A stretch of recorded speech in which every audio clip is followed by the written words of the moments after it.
Alright, so I've whipped cars around before, but I've never been to a formal drifting event. And after converting my E30 325iX to rear-wheel drive, doing that custom angle kit, it's time to actually go to a formal drifting event and really test it out. Alright, got my E30 here. Changed the oil, preventative, you know. Got the Ford over there, got a dolly behind it, rental. So it's time to go ahead and take it for a rip.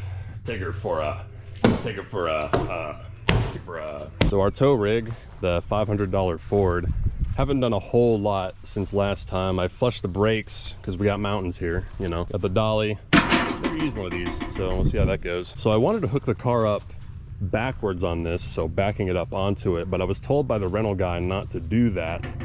But if I did it backwards, then the drive shaft wouldn't be turning and it'd get better fuel mileage, and I really want to, but I was told not to, and it's like, I went ahead and rolled it on backwards. Got the tow strap on the steering wheel. Bucket seat's got hooks like it was made for it. The next day. All right, so I'm not far from home. And I was headed down a big hill and this thing was just swaying back and forth bad. So yeah, I'm gonna have to flip it around and continue that way.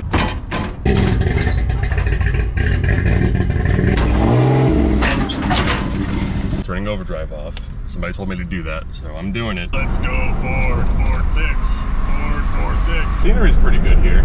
Shenandoah Valley, country road, Shenandoah Speedway. Ford did it. So my first run was kind of rough. My hands were all over the place. I was learning the course, learning the car, but after a few passes, I started to get the rhythm right.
No, it beat up my mint condition fender, man. Oh, yeah, I should let some air out of that.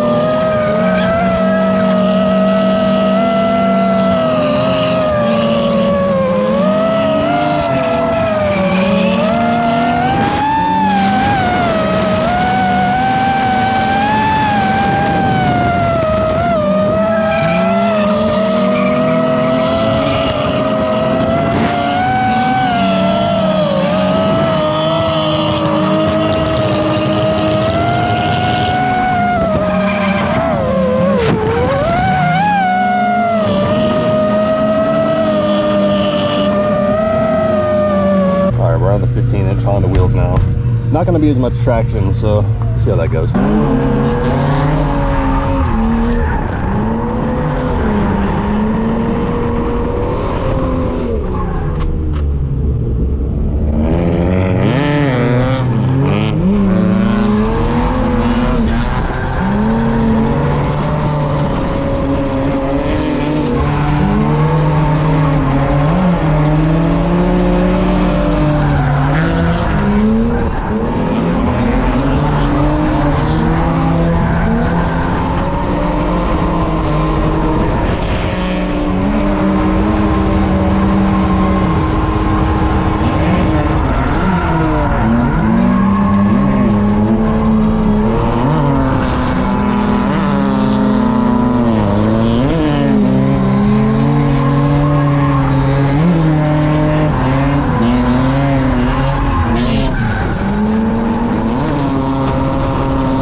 so on my way home last night, literally 5 minutes from my house, this wheel locked up and popped this tire.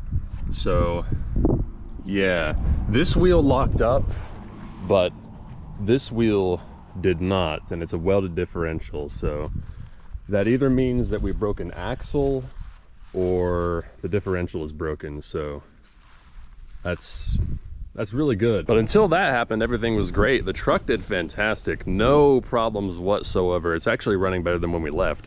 So I did realize what upgrades I need to make to this car, radiator being one of them. I could run it for about 5 minutes, and by the end it was getting pretty hot. So I'm reaching back here and finding clues, and by finding clues I mean I see exactly what happened.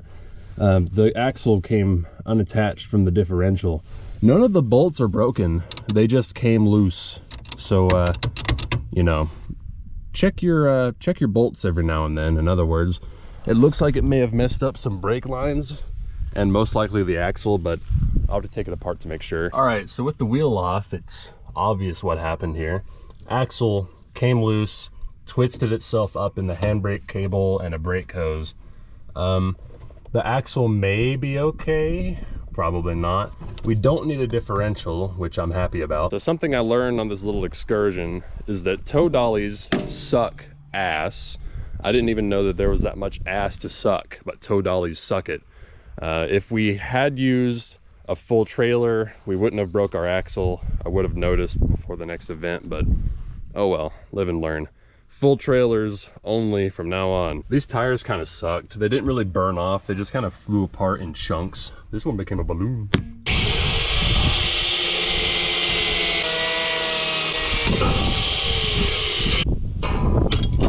Yeah, we are gonna need an axle, unfortunately. Oh well, we'll get it one. Oh, my helmet. No. Anyway, that was fun. Definitely a bucket list thing for me. Gonna do it again sometime. Subscribe!